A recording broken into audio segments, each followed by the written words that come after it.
Žmogus pamato traktorių, kuris velka purkštuvą ir iškart griebiasi už galvos, sako, va dabar tai čia mus nuodys.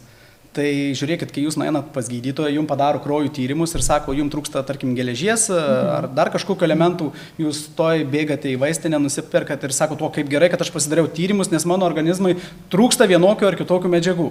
Lygiai taip pat ir mes, jeigu kažkokių medžiagų trūksta, mes važiuojame maitinti augalus. Tai yra purškimai makroelementinėmis trąšomis, kurios turi realiai tas pačias sudedamasias dalis, kaip ir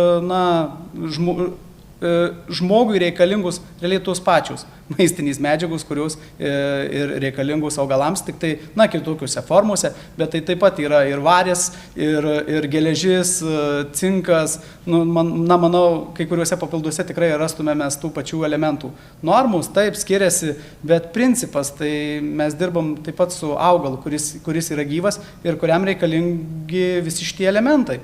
Ir žmonės, tiesiog įsivaizduoja, kad mes su purkštuvais purškime tik augalų apsaugos produktus, bet nebūtinai. Mes kartais net ir tas pačias paminėtas aminų rūgštis, dabar atsiranda biopreparatai, biologiniai preparatai, bakterijos, jos taip pat mes paskleidžiame ant laukų su purkštuvais. Tai, tiesiog nusiraminkite, ne visą laiką čia reikia dėl to panikuoti, nes tikrai mes žinome, ką darome ir dėl ko tai darome.